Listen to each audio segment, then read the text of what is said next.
तो आइए प्रिय विद्यार्थियों, देखते हैं अगले एपिसोड के विषय में। अभी पिछले लेक्चर्स में जहाँ तक हम लोगों ने डिस्कशन किया, वहाँ हम लोगों ने पूरे स्वर को और व्यंजन के कुछ हिस्से को देखा। सवाल ये है कि व्यंजन में अभी छूटा क्या है, हम उसकी बात कर ले पहले। फिर हम कुछ विविध पक्षों पर बात करेंगे, जो कि एक नवीन संकल्पना आपके समक्ष प्रस्तुत होगी और आप उसे जान करके अच्छा भी महसूस करेंगे कि हाँ, ऐसा होना चाहिए था और या इन सब बातों की कितनी आवश्यकता थी, ये आप समझ पाएंगे। तो शुरू करते हैं। सबसे पहले हम लोगों ने प्रयत्न के आधार तक का व्यंजन पढ़ लिया। अब सबसे पहले पढ़ लेते हैं घोष के आधार पर। घोष शब्द की जब बात आती है व्यंजन में,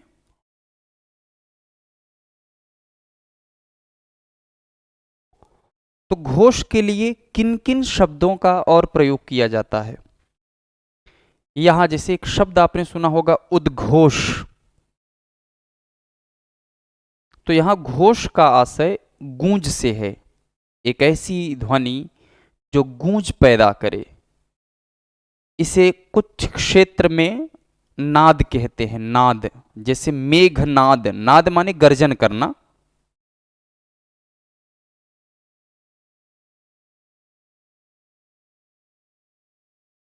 तो इसके दो सिचुएशंस होते हैं।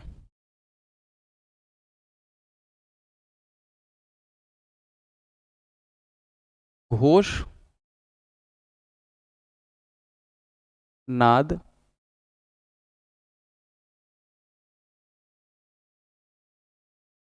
गूंज। होता क्या है कि हमारे गले में स्वर तंत्रियां लगी होती हैं। वो कैसी होती हैं, ठीक से पहले हम आपको समझा दें फिर एक्सप्लेन करें। जैसे आपने देखा होगा गिटार, आप इसी को समझें, इसी से आप बेहतर समझ पाएंगे।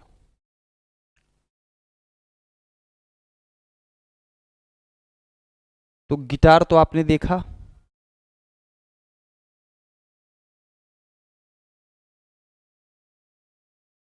गिटार पर आपने देखा होगा कि पतले पतले तार लगे होते हैं।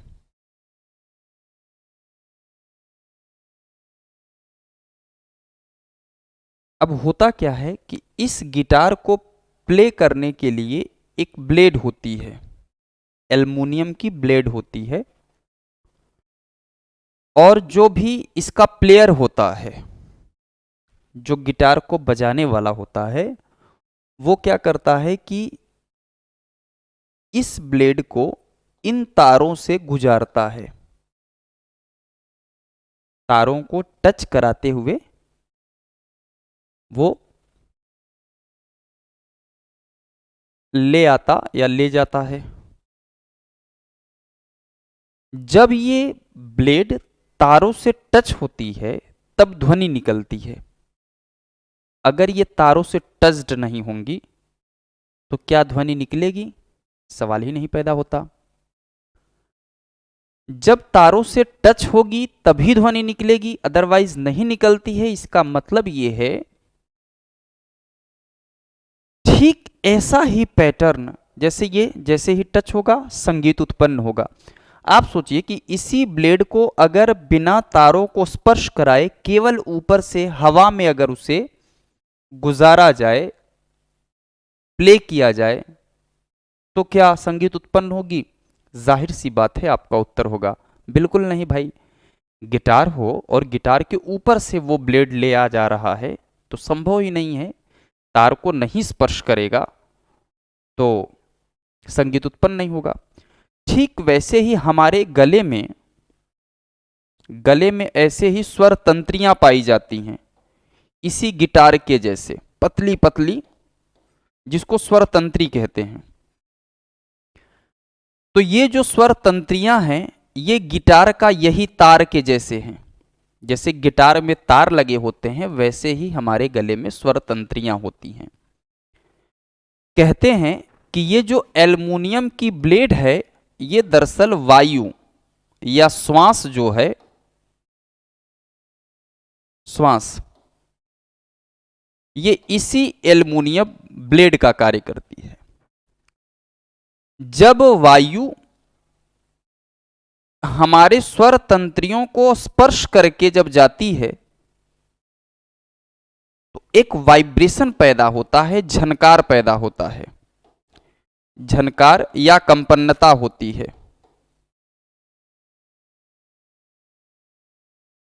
पर अगर वायु इन स्वर तंत्रियों को बिना स्पर्श किए हुए अगर निकल जाएं तो किसी भी प्रकार का झनकार नहीं होगा, किसी भी प्रकार की कंपन्नता नहीं होगी।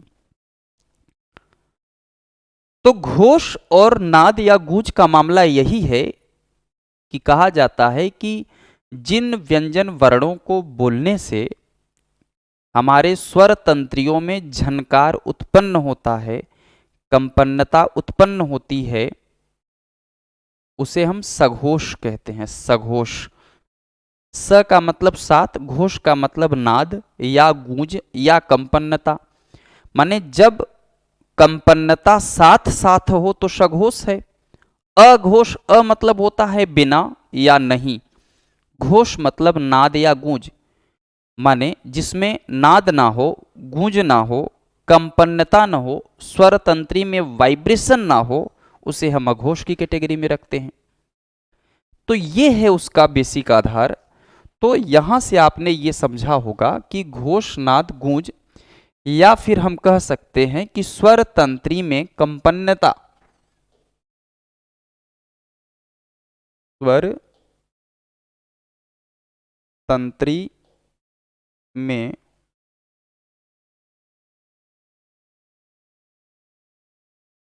कंपन्नता के आधार पर हम वर्णों का विभाजन करेंगे। वर्णों को बांट करके देखना है। अब जब इतनी बात हो गई तो इसको हम एक फॉर्मेट पर लेकर के आते हैं। हम इसको दो सिचुएशन से पढ़ेंगे। एक तो ट्रिक, आपने बहुत सुना होगा कि ट्रिक के माध्यम से, और एक हम पढ़ेंगे मैप के माध्यम से।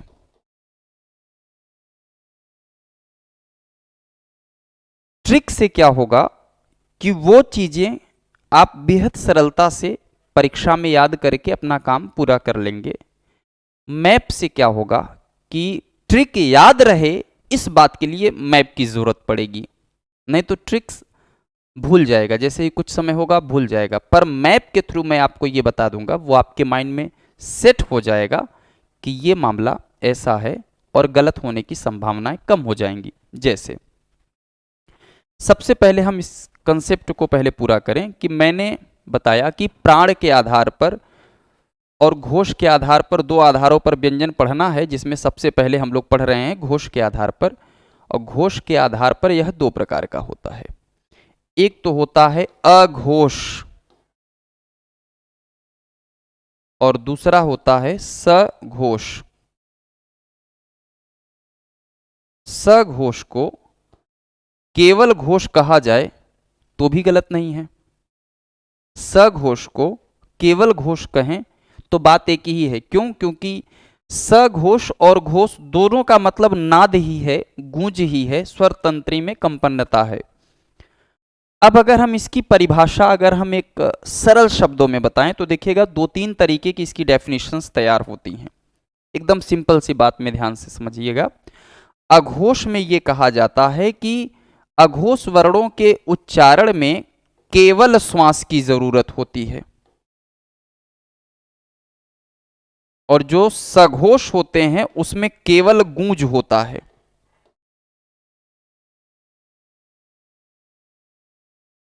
और मैं ये आशा करता हूं आपसे कि आपको ये समझ आ रहा होगा कि केवल श्वास का मामला कब है और गूंज का मामला कब है। जब वायु या श्वास की मात्रा हमारे स्वर तंत्रियों को बिना स्पर्श किए हुए गुजर जाएगी तो केवल श्वास श्वास की बात रह जाती है। पर जैसे ही वायु स्वर तंत्रियों को स्पर्श करके निकलेगी, संगीत उत्पन्न होगा, स्वर तंत्रियों में कंपन्नता होगी। कंपन्नता को झनकार भी कहा जाता है। ये तमाम अलग अलग शब्द हैं। तो एक तो ये हो गया। दूसरा तरीका आप कहना चाहें ऐसे कि अघोष में जो स्वर तंत्री होती है, स्वर तंत्री में कंपन्नता नहीं होती, कंपन्नता नहीं, और इसमें स्वर तंत्री में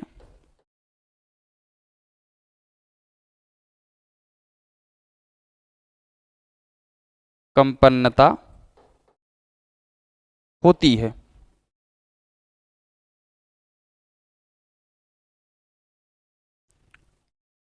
इसमें नहीं होती, वहां होती है। तो ये इसकी परिभाषा है। केवल श्वास की जरूरत किसमें है, तो आप बताएं। पहला सवाल यही है कि घोष के आधार पर हम इसको कितने भागों में बांटते हैं, तो दो। पहला अघोष, दूसरा सघोष या केवल घोष। अब केवल श्वास की आवश्यकता किसे पड़ती है, अघोष को। केवल गूंज की आवश्यकता सघोष या घोष को। दूसरी परिभाषा यह है कि स्वर तंत्री में कंपन्नता नहीं होती अघोष व्यंजनों में, स्वर तंत्री में कंपन्नता होती है सघोष या घोष व्यंजनों में। यहां तक तो क्लियर होगा। अब इसके अगले हिस्से पर बात करें। मान लीजिए हम एक इंप्रेशन बनाते हैं।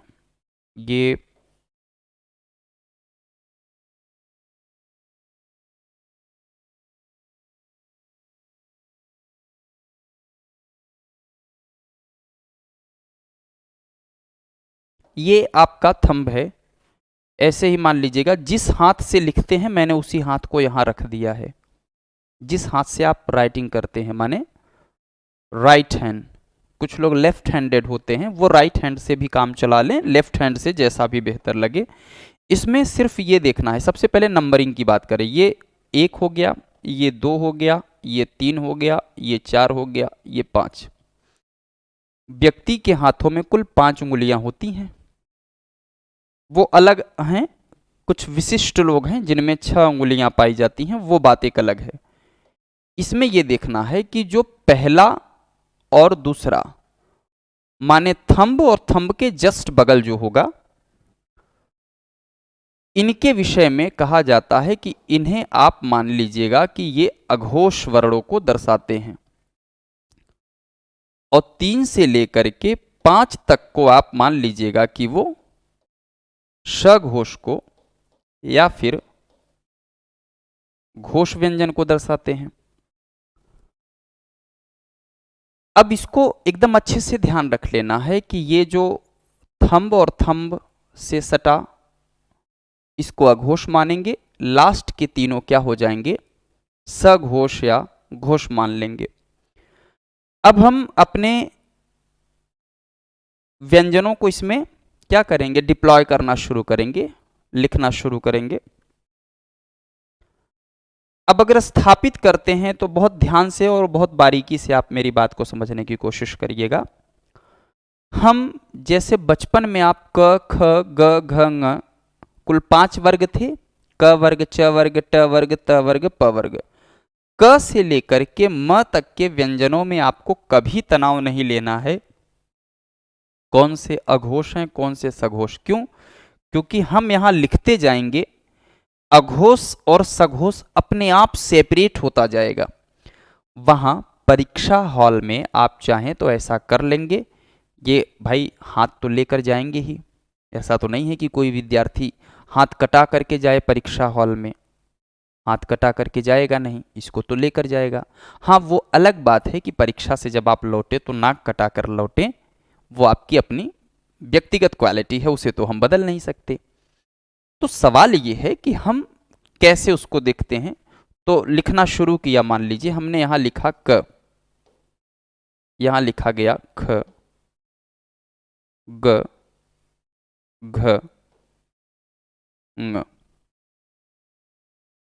इसको मैंने लिखा क्रम से। आप ये देख लिए हैं कि जो थंब और थंब के जस्ट बगल पड़ रहा है वो अघोष की श्रेणी में, और तीसरा, चौथा, पांचवा ये सघोष या घोष की श्रेणी में, माने लास्ट की 3 उंगलियां।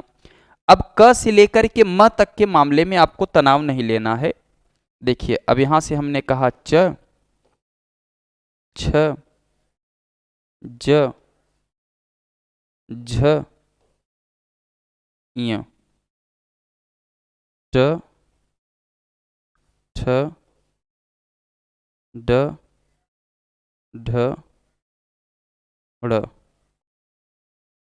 त, थ, द, ध, न, प, फ, ब, भ, म। अब आपने ये देखा होगा कि इस एक में कुल कितने आ गए, 5 आ गए, 2 में कितने आ गए, 5 आ गए, 3 में भी 5, 4 में भी 5 और 5 में भी 5 वर्ण शामिल हैं। तो क ख ग घ, अब जैसे मान लीजिए ध के विषय में पूछ लिया परीक्षा में कि ध अघोष है कि सघोष है, करना कुछ नहीं है। हमने देखा त थ द ध, ये दोनों हिस्सा हमारा क्या है, अघोष है, बाकी क्या है, सघोष है। हम इसी पर प्ले करते जाएंगे उन वर्णों को। जिस वर्ग ध देखेंगे किस वर्ग से बिलोंग करता है, तो त वर्ग से। तो हमने देखा त थ द ध, ध हमारा इन दोनों के अतिरिक्त वाले हिस्से में आ रहा है, जाहिर सी बात है वो क्या हो जाएगा, सघोष हो जाएगा। तो इस माध्यम से बेहद सरलता से आप अपना अप्रोच बना सकेंगे।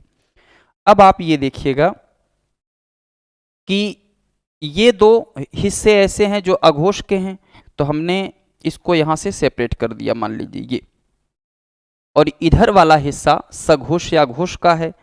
तो करेंगे कुछ नहीं, बहुत सिंपल सी बात आपको अतिरिक्त रूप में देखना है इसमें कि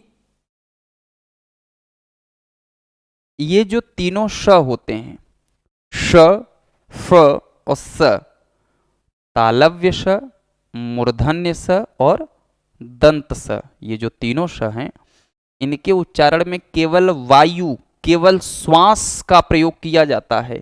और केवल श्वास का मामला कहां आता है, सदैव अघोष में आता है। तो हम लिख लेते हैं उसको, श, श और स। अब इसके अतिरिक्त भी कुछ बच रहा है, जाहिर सी बात है। क्या बच रहा है वो देख लेते हैं। ये ऊष्म वाले हिस्से में आते हैं भाई, श, श, स और ह ऊष्म का हिस्सा है। तो केवल तीनों स ही ऐसे हैं जो अघोष वाले हिस्से में आते हैं। इसके बाद आता है ह, कहां, सघोष में। य, र, ल और व, ये सभी कहां चले गए, सघोष या घोष वाले हिस्से में।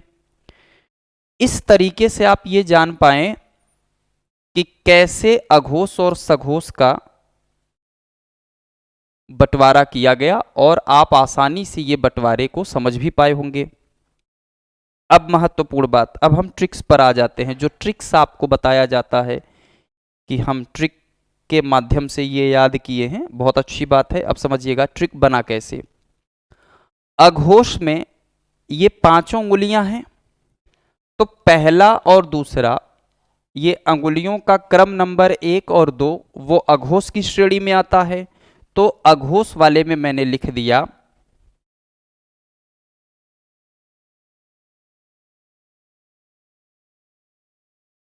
देखिएगा ध्यान से,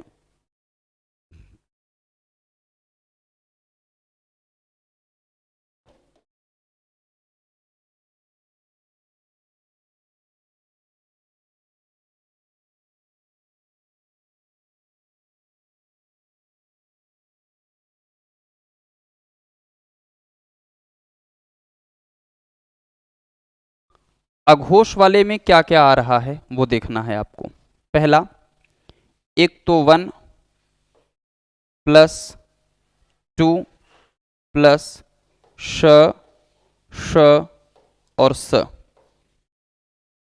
सघोष वाले में या घोष वाले में 3+4+5 प्लस ह प्लस य र ल और व।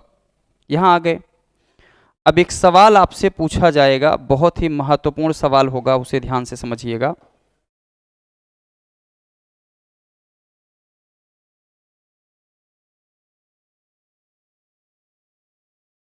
सवाल ये है कि अघोष वर्णों की संख्या कितनी है और सघोष वर्णों की संख्या कितनी है।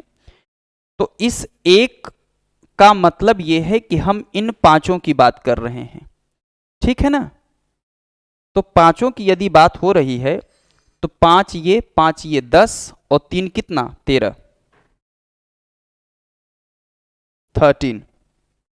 अगले हिस्से में 3 4 5, इस 3 की वैल्यू भी 5 के बराबर होगी, 4 की भी वैल्यू 5 के बराबर, क्योंकि 3 वाले में भी 5 है, 4 में भी 5 है और 5 में भी 5।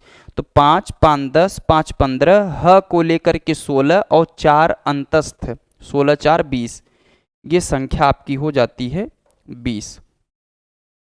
अब आपके जहन में एक सवाल आ रहा होगा, जाहिर सी बात है वो आना चाहिए, कि जो स्वर होते हैं वो क्या होते हैं।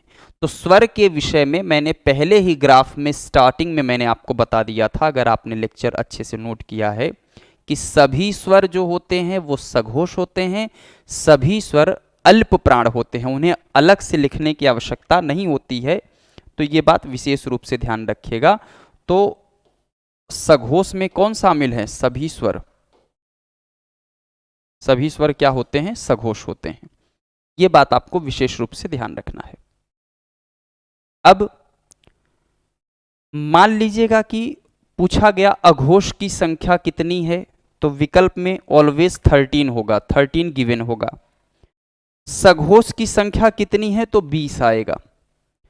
हो सकता है कि जिस व्यक्ति ने पेपर सेट किया हो उसके मन में एक प्लान आया हो कि क्यों न स्वरों को भी इसी की संख्या में इंक्लूड करके हम देख लें। तो विकल्प में अगर 20 ना हो तो इसका मतलब +11, और +11 का मतलब यह है कि 31। तब आपका विकल्प में अगर 31 दिया गया है तो 31 राइट आंसर होगा। अब आपके मन में कुछ होते हैं वैज्ञानिक प्रकृति के बच्चे, वो ध्यान रखें कि मान लीजिए सर 20 एंड 31 दोनों आ जाए, तो ऐसी संभावना बिल्कुल भी नहीं है। इस तरह के ख्याल मत पैदा किया करिए, अतिरिक्त ख्याल। मुझे पता है कि ऐसे मन में आ जाते हैं बच्चों के, तो दोनों विकल्प में नहीं होता, या 20 होगा या 30 होगा। तो इस तरीके से आप अघोष सघोष वाली संकल्पना आप देख पाए हैं। तो बहुत कॉमन बात है, क से लेकर के म तक सोचना नहीं है।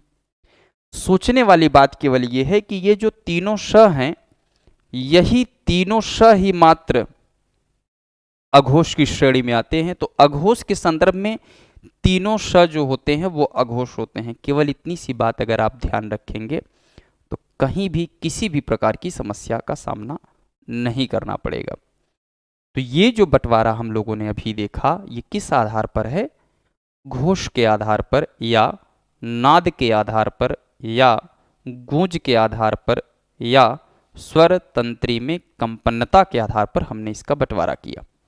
अब हम बात करेंगे प्राण के आधार पर हम व्यंजनों को कैसे बांटते हैं। तो ये स्लाइड मेरे हिसाब से आप बेहतर तरीके से समझ पाए होंगे। तो अगले हिस्से पर आइए देखते हैं। अब जो बात करेंगे वो हम लोग बात करेंगे प्राण के आधार पर। प्राण को वायु भी कहा जा सकेगा, या श्वास की मात्रा, श्वास की मात्रा के आधार पर।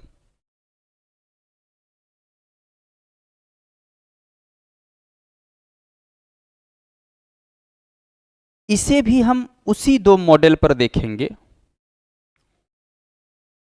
पहला, एक ट्रिक, दूसरा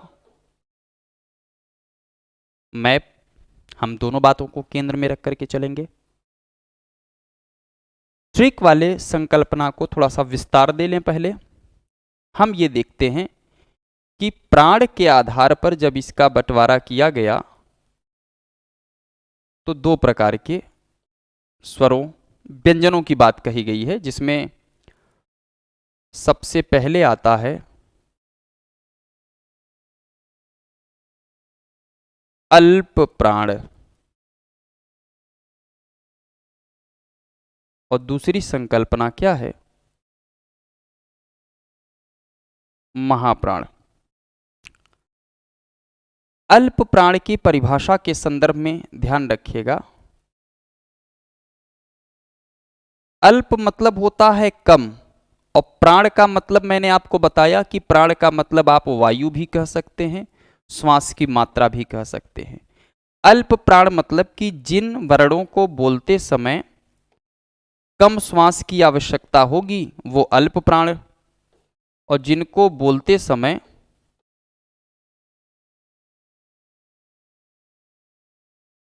अधिक श्वास की आवश्यकता होगी उन्हें हम क्या कहेंगे? महाप्राण के अंतर्गत मान करके चलेंगे, ऐसी मान्यता है। क्लियर? तो ये तो हो गया डेफिनेशन। मैप पहले बना लें। मैप का मामला क्या है? वैसे ही जैसे अभी एक बना करके देखा गया,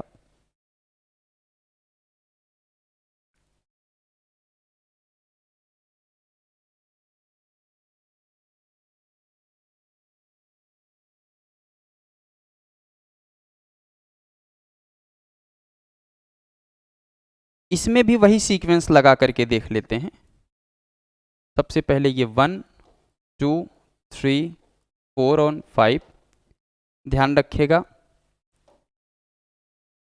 पहले वाले को अल्प प्राण, दूसरे वाले को महाप्राण, तीसरे को अल्प प्राण, चौथे को महाप्राण, पांचवें को अल्प प्राण के नाम से जानेंगे। पहला नंबर अल्प प्राण। एक कंसेप्ट और ध्यान रखिएगा कि अल्प प्राण से शुरू है, अल्प पर समाप्त है। अब ध्यान से समझें, ठीक वही बात जैसा इसके पहले आपने किया, क से लेकर के म तक हम लिखते जाएंगे, वो अपने आप अलग करता चला जाएगा। जैसे हमने लिखा क, ख, ग, घ, ङ, च, छ, ज, झ, ञ, ट, ठ, ड, ढ, ढ़, त, थ, द, ध, न, प, फ, ब, भ, म। अब हिस्सा बचा है दो, एक ये सेपरेट कर लिया और एक ये सेपरेट कर लिया। अगर अब हम इनकी बात करें तो बहुत विशेष रूप से आपको कंसंट्रेट होने की आवश्यकता है, ध्यान से समझिएगा।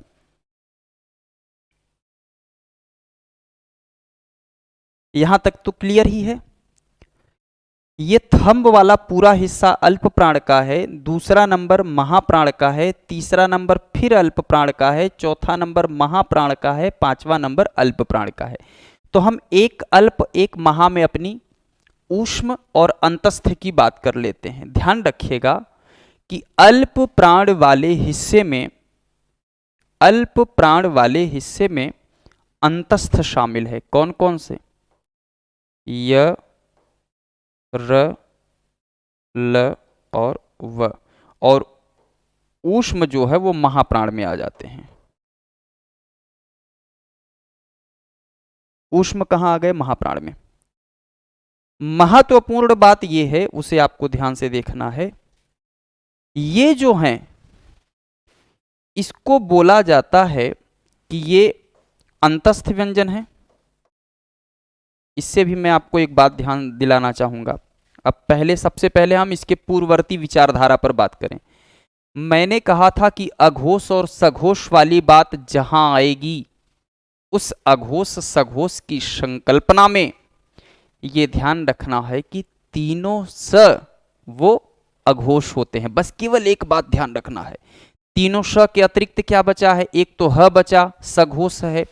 सभी अंतस्थ क्या हैं, तो सभी अंतस्थ भी सघोष के अंतर्गत आ गए। केवल तीन ऐसे थे, तीनों स जो कि अघोष थे। ये बात आप समझ पा रहे हैं। यहां आपको ध्यान रखना है कि अ से होता है अल्प प्राण। देखिएगा, अल्प प्राण का पहला वर्ण अ है, और अच्छी बात यह है कि अंतस्थ का भी पहला वर्ण क्या है, अ है। तो ध्यान रखिएगा कि सभी अंतस्थ अल्प प्राण होते हैं। केवल एक बात आपको क से लेकर के म तक का कोई डाउट नहीं होगा, वो आप अपनी उंगलियों पर काउंट कर लेंगे।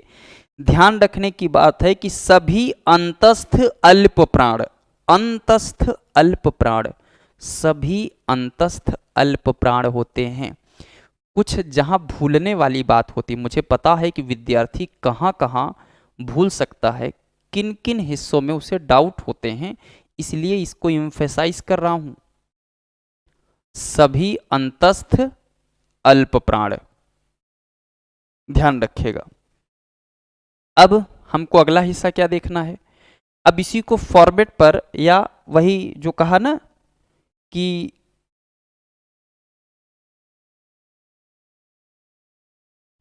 ट्रिक के माध्यम से जब हम बात करेंगे,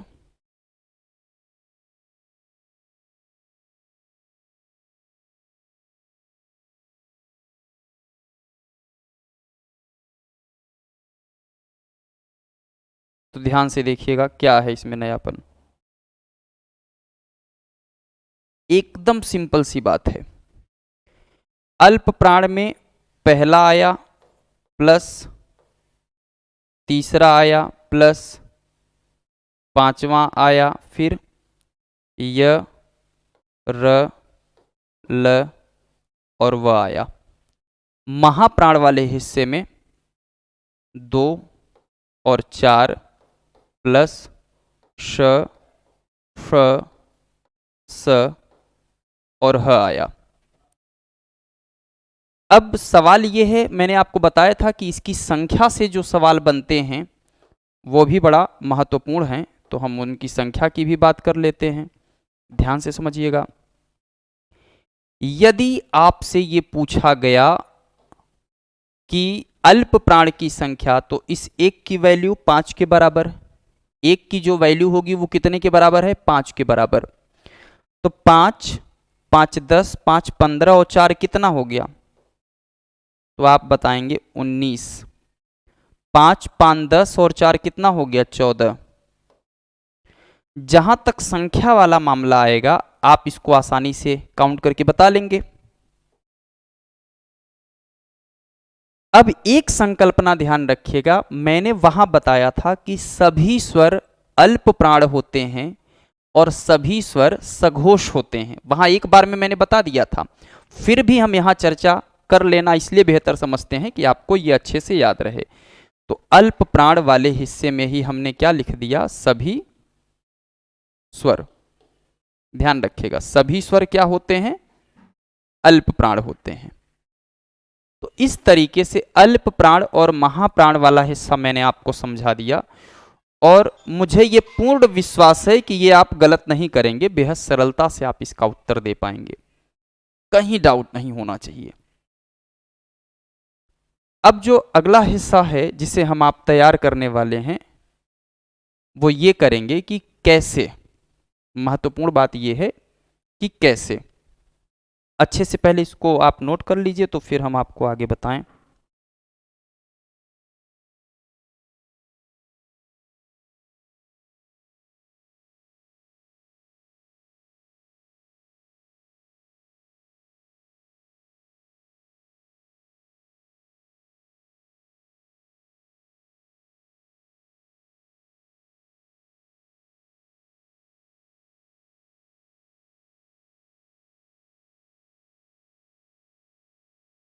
अब जो हम लोग अगले हिस्से पर चर्चा करेंगे, इसको पॉज करके आप लिख लिया करिए। जब हम कुछ देर के लिए हट जाते हैं, इसका मतलब कि आपको वीडियो को पॉज करना है, लिखना चाहें तो लिख सकते हैं।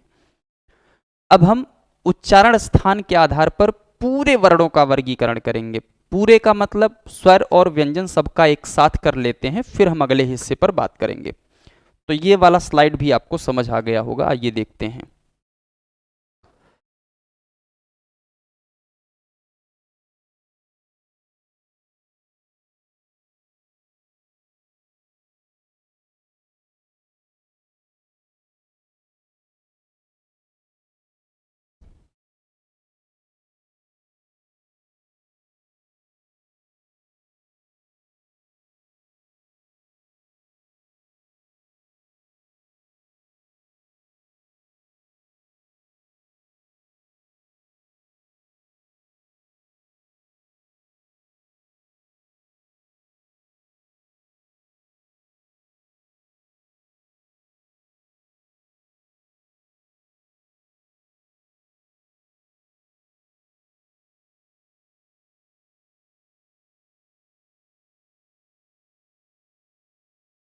ये एक ऐसा चार्ट होगा जिसको बेहद आसानी से आप समझ सकेंगे, बिना किसी डाउट के आप इसे याद कर सकेंगे।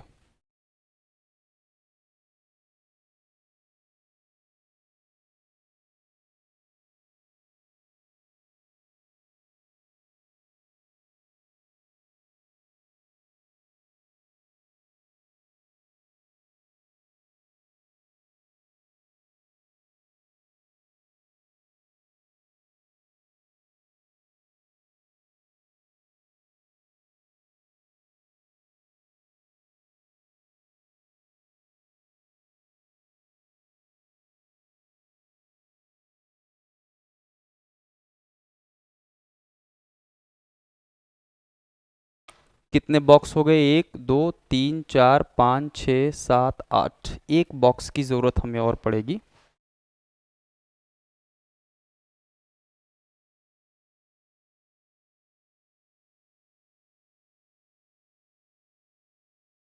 मान लीजिए ये आपका एक फॉर्मेट तैयार हो गया। अब इसमें ये देखना है हम लोग जो बंटवारा करने जा रहे हैं वो किस आधार पर करने जा रहे हैं, तो ध्यान रखिएगा उच्चारण के आधार पर। और उच्चारण के आधार पर अब हम केवल स्वर या व्यंजन का नहीं, पूरे वर्णों का करने जा रहे हैं, संपूर्ण वर्णों का बंटवारा करने जा रहे हैं। ये बात विशेष रूप से आपको ध्यान रखना होगा।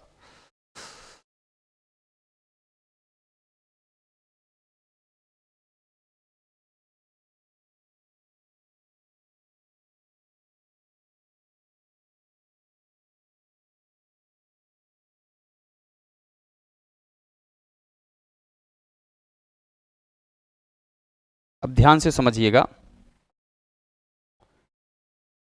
सबसे पहले यहां पर होगा कि हम किसका बंटवारा कर रहे हैं, तो ये क्रम है,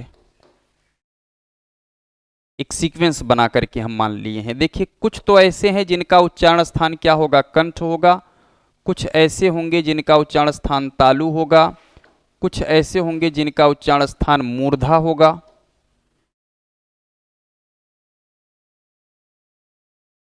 कुछ ऐसे होंगे जिनका उच्चारण स्थान दंत होगा। कुछ ऐसे होंगे जिनका उच्चारण स्थान ओष्ठ होगा। कुछ ऐसे हैं जिनका उच्चारण दंतोष्ठ है। और कुछ ऐसे होंगे जिनका उच्चारण स्थान कंठ तालु है। और कुछ ऐसे हैं जिनका उच्चारण स्थान कंठोष्ठ है। और कुछ ऐसे होंगे जिनका उच्चारण स्थान नासिका है। ऐसा सवाल क्यों? सवाल ऐसा इसलिए क्योंकि आपकी परीक्षा में ये पूछा जा सकता है, तो मैं चाहता हूं कि उसका उत्तर आपको पता होना चाहिए। क्या पूछा जाएगा कि ये जो वर्ण हैं, संपूर्ण वर्णों की बात की जा रही है, वर्णों का कुल उच्चारण स्थान कितना है? यदि ऐसा सवाल आपसे पूछा जाए तो आप बताएंगे वर्णों का कुल उच्चारण स्थान 9 है। ये परीक्षा का आया हुआ प्रश्न है, तो जाहिर है इस प्रश्न का उत्तर आप गलत नहीं करेंगे। अब हम सबसे पहले जो बांट करके देखेंगे, सबसे पहले हम स्वर बांट करके देखेंगे, फिर किसको बांटेंगे? स्पर्श व्यंजन को। फिर हम किसको देखेंगे? अंतस्थ व्यंजन को बांट करके देखेंगे। फिर हम किसको देखेंगे, ऊष्म व्यंजन को बांटकर देखेंगे, फिर अंत में हम देखेंगे अयोगवाह को। और अलग अलग बांटने से इतना मैजिक लगेगा आपको कि एकदम इजी। जैसे सवाल ये है कि स्वर, तो कौन कौन से स्वर थे जो कंठ से बोले जाते थे, आपको याद होगा मैंने दो के विषय में बात किया था। अ और आ का उच्चारण स्थान कंठ बताया था, छोटी ई बड़ी ई का उच्चारण स्थान तालु, री में वाइब्रेशन है इसीलिए मूर्धा।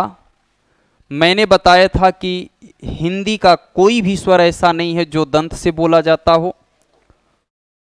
छोटा ऊ और बड़ा ऊ के विषय में बताया था ओष्ठ, दंतोष्ठ से कोई नहीं था। ए और ऐ कंठ तालव्य, ओ और औ कंठौष्ठ और नासिका से कोई नहीं। काउंट करिएगा तो स्वरों की एग्जैक्ट संख्या कितना, 11। 1 2 3 4 5 6 7 8 9 10 11, 11 स्वर है। 11 का जिक्र आपने कर लिया। चूंकि हम लोगों ने इसे पहले से पढ़ रखा है इसलिए ये बेहद सरल हो जाता है। अब स्पर्श व्यंजन की बात करें। स्पर्श व्यंजन में मैंने आपको बताया था कि स्पर्श व्यंजनों को कुल कितने वर्गों में बांटा गया है, तो कुछ वर्ग तय किए गए हैं कि इसको कुल कितने वर्गों में बांटा गया, तो आप बता सकेंगे कि 5 वर्ग। 5 वर्ग में आपको पता होगा कि संपूर्ण क वर्ग कंठ से बोला जाता था, पूरा च वर्ग तालु से बोला जाता था। ट को बोलने में मैंने मूर्धा के 2 लक्षण बताए थे, या तो आप बोलेंगे तो जीभ में वाइब्रेशन पैदा होगा, री बोल करके देखिए एक विशेष प्रकार का वाइब्रेशन आता है, तो री क्या है, मूर्धा है। पूरा ट वर्ग मूर्धा के अंतर्गत शामिल है, कारण क्योंकि ट ठ ड ढ जीभ पीछे की तरफ फोल्ड हो जाती है, तो जिन वर्णों को बोलते समय जीभ पीछे की तरफ फोल्ड हो जाए वो भी मूर्धा के अंतर्गत आते हैं।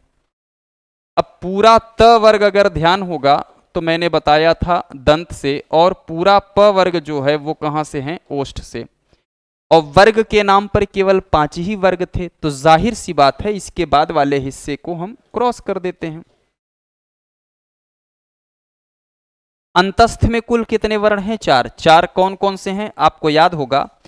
इससे भी मजे की बात बता दूं, सबसे पहले हम ऊष्म लिख लें, याद है इसको हम तालव्य श कहते ही हैं, तो इसका उच्चारण स्थान तालु होगा। इसका नाम ही है तालव्य श, इसका नाम ही है मूर्धन्य स, और इसका नाम ही है क्या, दंत स। अगर ये याद होगा तो बहुत अच्छी बात है। और मैंने कहा था कि ह का उच्चारण स्थान कंठ होता है। अब यहां से एक महत्वपूर्ण बात क्या है, अगर आपको याद होगा तो इसी क्रम में मैंने बताया था कि आपको करना कुछ नहीं है, आपको केवल एक सीक्वेंस ध्यान रखना है। श के ठीक आगे य था तो य भी कहाँ था, तालु। इसके बाद र था तो र कहाँ से, मूर्धा। और इसके बाद ल था तो ल कहाँ से, दंत से। फिर याद होगा कि मैंने बताया था कि जब आप व बोलते हैं, व में खास किस्म का उच्चारण होता है। वो खास किस्म क्या है कि ऊपर के दांत नीचे के होठ को स्पर्श करते हैं, व शुद्ध उच्चारण करेंगे व। तो इसका मतलब दांत और होठ दोनों की भूमिका है, इसलिए व कहां आ जाएगा, यहां। तो अंतस्थ की संख्या कितनी है, 4। ऊष्म की संख्या कितनी है, 4। चारों का जिक्र कर लिया है, तो इसका मतलब कि बाकी हिस्से हम क्या करेंगे, क्रॉस कर देते हैं। ऊष्म की संख्या 4 है, और अगर चारों पहले से व्यवस्थित हो चुके हैं तो इसका मतलब बाद वाले संख्याएं क्या होंगी, क्रॉस होंगी। अब बात आती है अयोगवाह, और अयोगवाह में केवल 2 ही कैंडिडेट हैं। एक तो है क्या, अह, और एक क्या है, अंग। इस तरीके से स्वर व्यंजन पूरा उच्चारण के स्थान पर यह बंटवारा मैंने आपके सामने कर दिया, और ये सारे हिस्से क्या हो जाएंगे, ब्लैंक। क्योंकि 2 ही अयोगवाह हैं हिंदी में ना, संस्कृत में 4 हैं। अब एक इंटरेस्टिंग बात आपको बता दें, संस्कृत में जब आप पढ़ते हैं तो एक तो अ का उच्चारण होता है। संस्कृत में क वर्ग को क वर्ग न बोल करके कु बोला जाता है। क्या बोला जाएगा, कु। तो कहा जाता है अकूह विसर्जनीया नाम कंठः। संस्कृत वाले शिक्षक आपको जब पढ़ाएंगे तो आपको बताएंगे कि अकुह विसर्जनीया नाम कंठ। ई का मतलब छोटी ई बड़ी ई दोनों शामिल है। अ का मतलब अ और आ दोनों शामिल है। अकू अकूह, यही तो है ना। अकूह विसर्जनीया, अकूह विसर्जनीया नाम कंठ। ई च को चू बोल दिया जाएगा। ई चू यशा नाम तालु, इसके बाद कोई नहीं है तो यशा नाम, यशा नाम, यश श माने इन सब का जो नाम ले रहे हैं इसलिए नाम। ईचू यशा नाम तालु, री टू रसाणाम मूर्धा लरी। संस्कृत में एक लरी आता है, तो जब संस्कृत वाले शिक्षक बताएंगे तो आपको बताएंगे लरी तू लसा नाम दंता और ऊपू उपधमनिया। उपधमनिया के दो चिन्ह हैं, वो यहां आएंगे, वो संस्कृत में है, हिंदी में नहीं है। ओष्ठव, ऊ पू उपधमनिया नाम ओष्ठव, इस तरीके से आपको बताया जाएगा। पर आपको क्या करना है, आपको तो मूल बात संस्कृत से लेना देना नहीं, हिंदी से है। तो हम हिंदी के संदर्भ में देखें कि उच्चारण स्थान, वर्णों का कुल उच्चारण स्थान कितना है, सवाल होगा तो आपका उत्तर 9। वर्णों का कुल उच्चारण स्थान कितना है, तो 9 है। और बहुत ही सरलता से धूमधाम से आप इसका उत्तर दे सकें।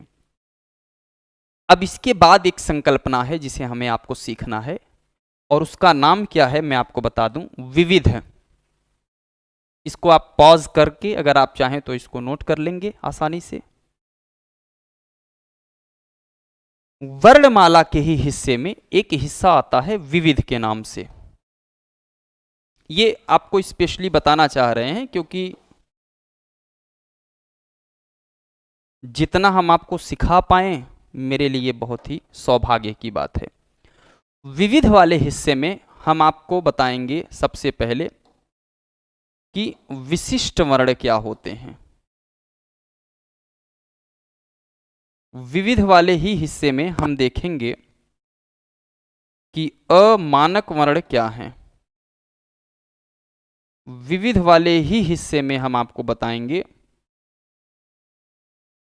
कि शब्दों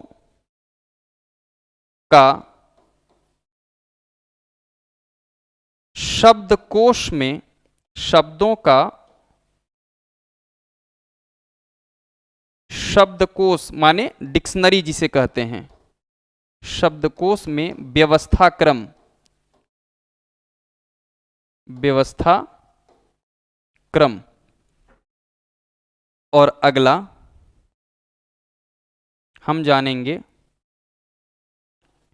कि स्वराघात क्या है। आगामी परीक्षाओं में ये पूछा जा सकता है, स्वराघात या फिर बलाघात, दोनों एक ही नाम से जाने जाएंगे। फिर उसके बाद एक हिस्सा आपसे पूछा जाता है संगम,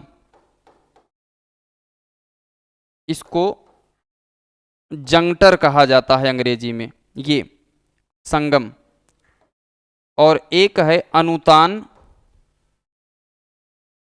अनुतान को कभी कभी केवल तान या फिर इसे